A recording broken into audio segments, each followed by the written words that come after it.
الحمد لله المنتصر لأوليائه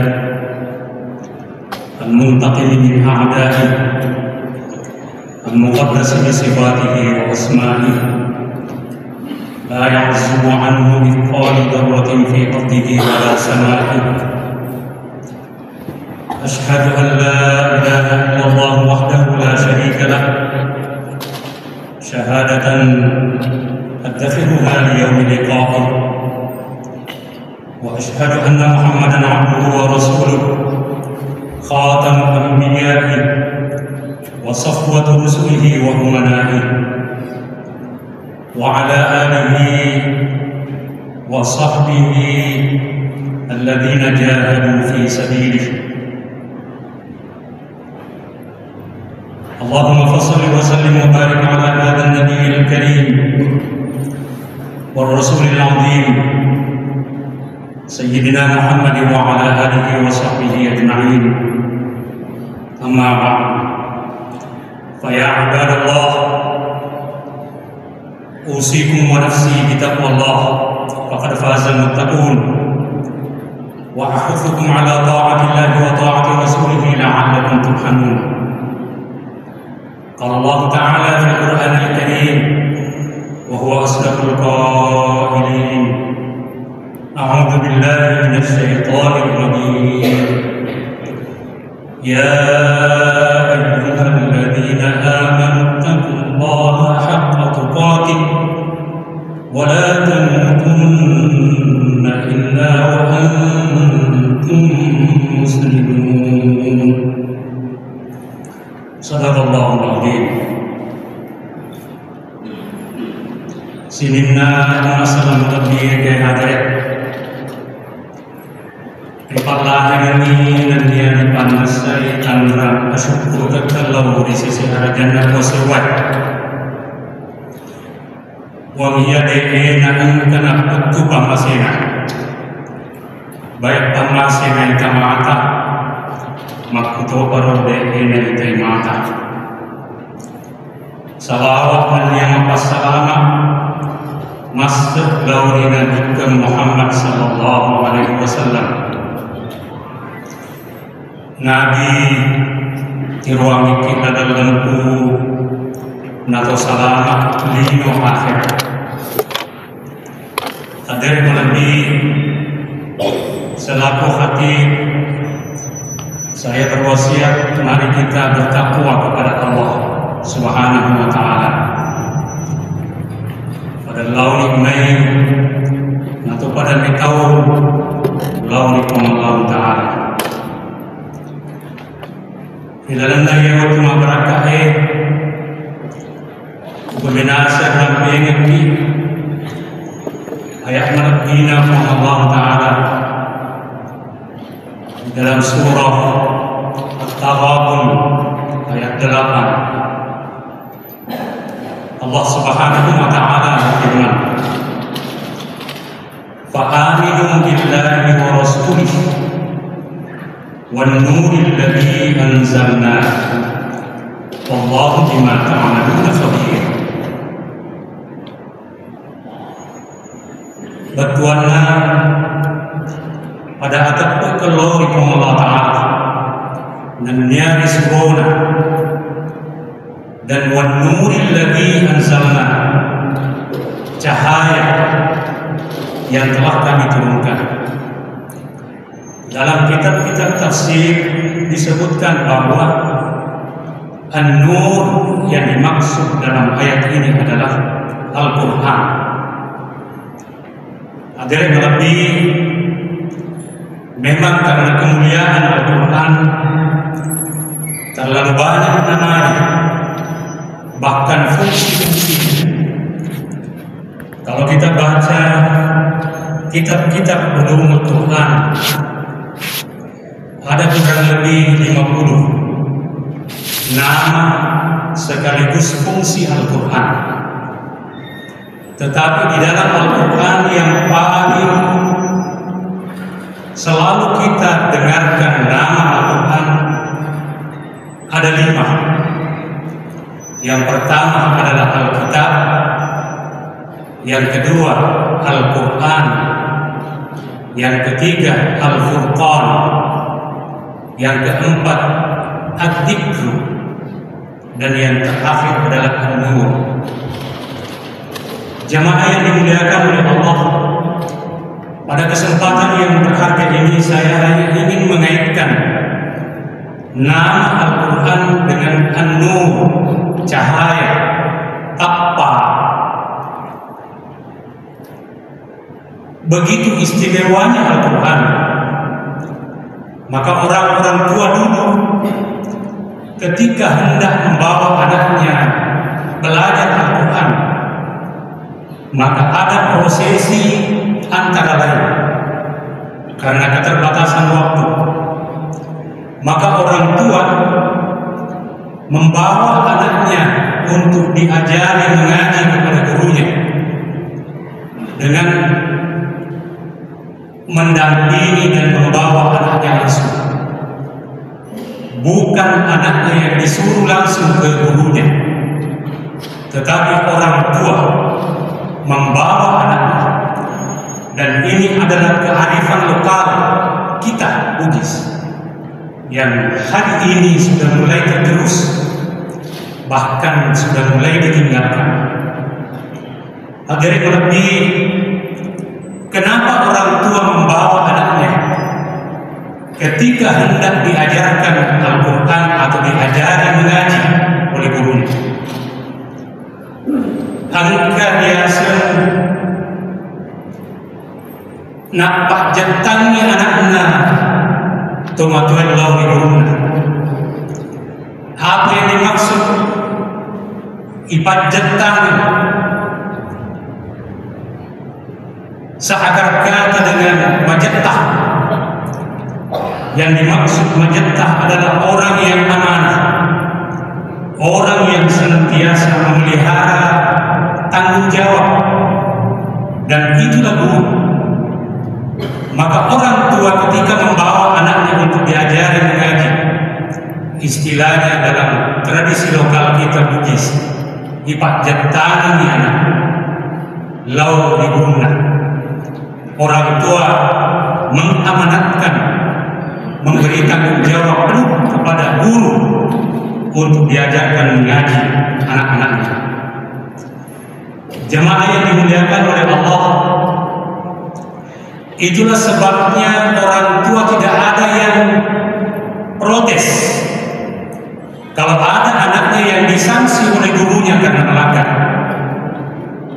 Oleh karena itu guru juga tidak memberi sanksi dengan menyanksinya atau memberi sanksi menghukum muridnya dengan menggunakan hawa nafsu, tetapi gurunya menghukum dengan hati, karena yang diajarkan adalah Al-Quran, dan ini akan melebar kemana-mana. Setelah belajar Al-Quran, belajar ilmu-ilmu lain dan seterusnya.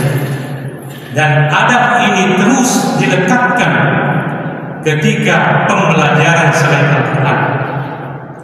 Sanksi dalam pembelajaran itu tidak boleh dihilangkan. Kenapa? Murid-murid yang dijaga ketat oleh gurunya, maka insya Allah akan mendapatkan berkah. Bahkan hukuman itu adalah keberkahan. Anak-anak kita hari ini sangat cengeng, tidak mandiri, tidak tegar menghadapi situasi dan kondisi. Anak-anak kita baru diberi tugas beberapa saat sudah mengeluh. Ini bukan tradisi kita di Bugis, karena kita adalah keturunan orang-orang yang sabar, tekun, dan ulet untuk menghadapi segala macam tantangan dan cobaan. Jamaah yang dimuliakan oleh Allah, guru itu hanya menghukum kesalahan sang anak, kesalahan mahasiswa, kesalahan murid, dan dia tahunan, tetapi kesalahan yang dilakukan oleh murid. Itulah sebabnya dulu tidak ada orang tua yang protes, bahkan melapor ke pihak yang berwajib untuk menghukum gurunya kalau ada guru yang menghukum anaknya. Bahkan ditandai hukuman atau tuan.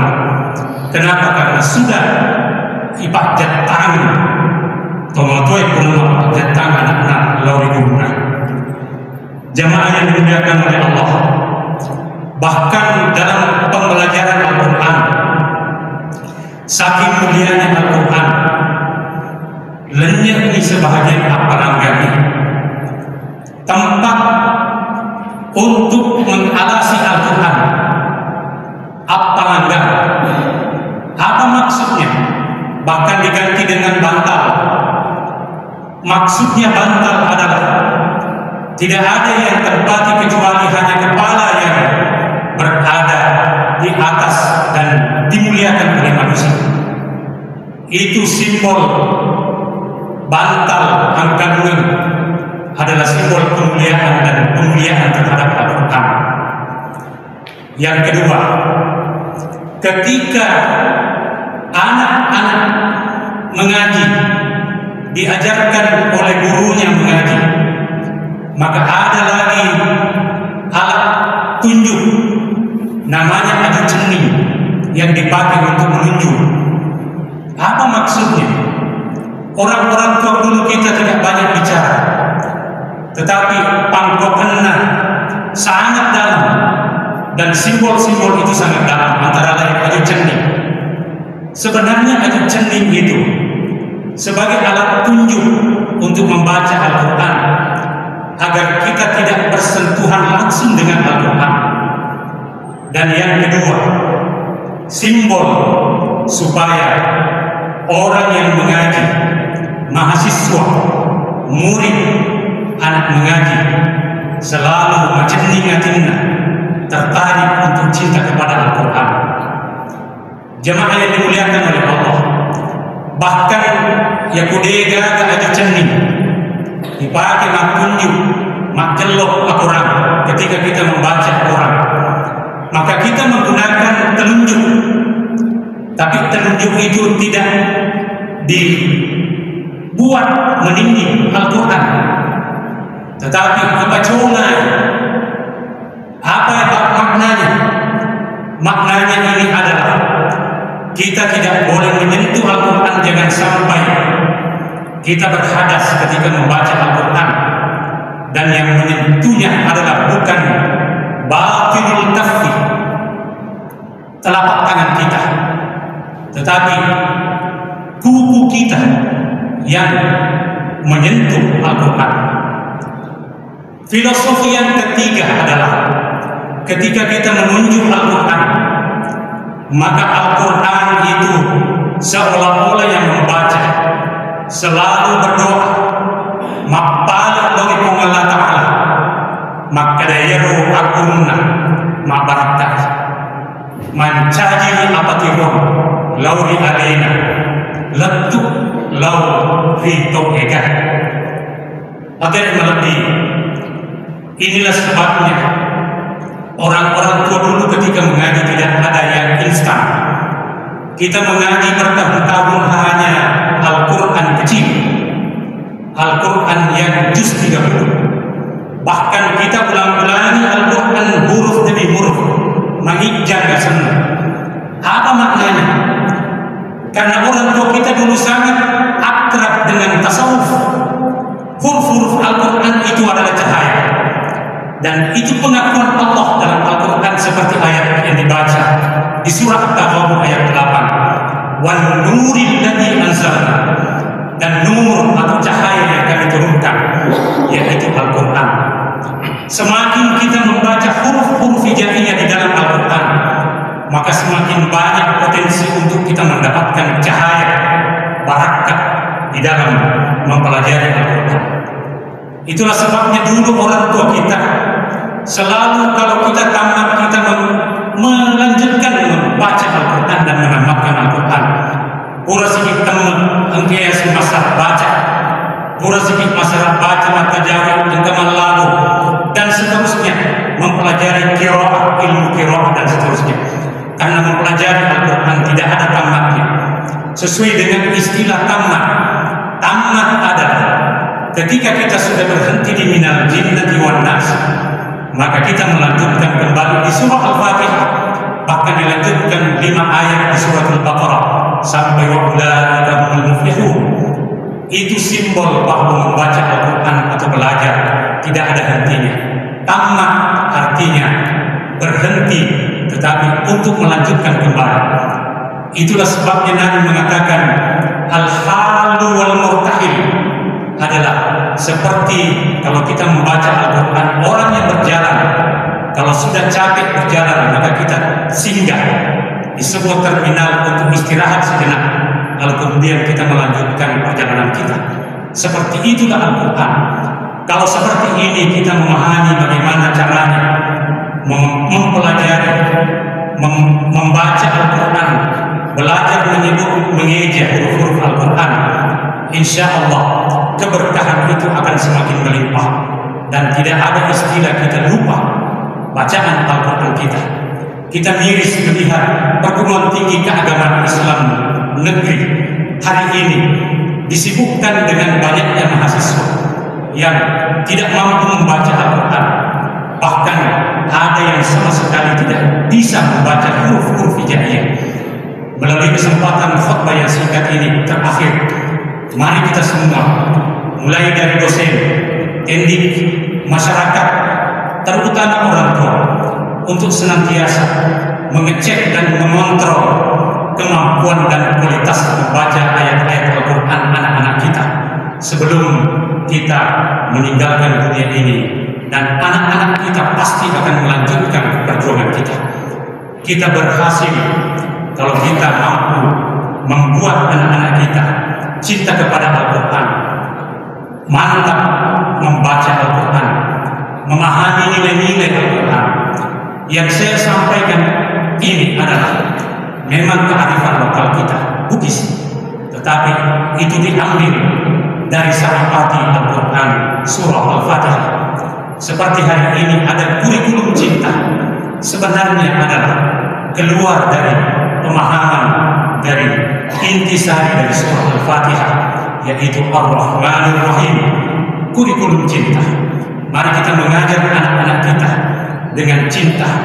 Mari kita mengajar anak-anak kita Al-Quran di kelas, bahkan di mana-mana, dengan mentransfer bukan saja knowledge, mentransfer bukan hanya intelektualitas kita, tetapi kita transfer spiritual kita, kita transfer hati kita, nurani kita, jiwa kita, dan barakah insya Allah akan pindah kepada anak-anak murid-murid kita. Barakallahu li wa lakum fil Qur'anil azim wa nafa'ani wa iyyakum bima fihi min al-ayati wa dzikril hakim wa taqabbala minni wa minkum tilawatahu innahu was-sami'ul 'alim. Aqulu qawli hadha wa astaghfirullahal 'azim li wa lakum wa lisa'iril muslimina wal muslimat wal mu'minina wal mu'minat fastaghfiru innahu huwal ghafurur rahim.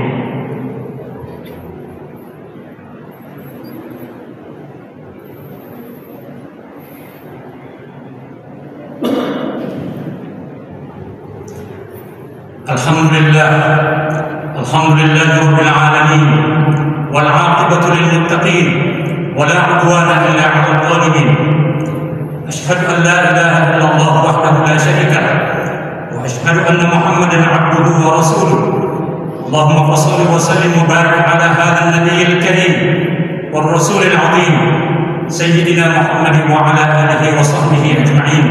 أما بعد، فيا عباد الله، اتقوا الله حق تقاته ولا تموتن إلا وأنتم مسلمون، واعلموا أن الله أمركم بأمر بدأ فيه بنفسه وثنى بملائكة المسبحة بقدسه، فقال تعالى: ولم يزل قائلا عليما: إن الله وملائكته يصلون على النبي يا أيها الذين آمنوا صلوا عليه وسلموا تسليما. اللهم صل وسلم وبارك على سيدنا محمد وعلى آل سيدنا محمد. اللهم صل على ملائكتك المقربين وأنبيائك المرسلين وأهل طاعتك أجمعين، واجعلنا منهم وارحمنا برحمتك يا أرحم الراحمين. اللهم اجعلنا من أهل القرآن الذين هم أهلك وخاصتك، ووفق طلبة العلم لتعلم كتابك والعمل به، وارفع الجهل والغفلة عن قلوبنا، واختم لنا بالإيمان والقرآن. آمين يا رب العالمين. اللهم اغفر للمسلمين والمسلمات والمؤمنين والمؤمنات الأحياء منهم والأموات، إنك سميع قريب مجيب الدعوات ويا قاضي الحاجات. ربنا آتنا في الدنيا حسنة وفي الآخرة حسنة وقنا عذاب النار. عباد الله، إن الله يأمر بالعدل والإحسان وإيتاء ذي القربى وينهى عن الفحشاء والمنكر والبغي يعظكم لعلكم تذكرون. ولذكر الله أكبر والله يعلم ما تصنعون. أقم الصلاة.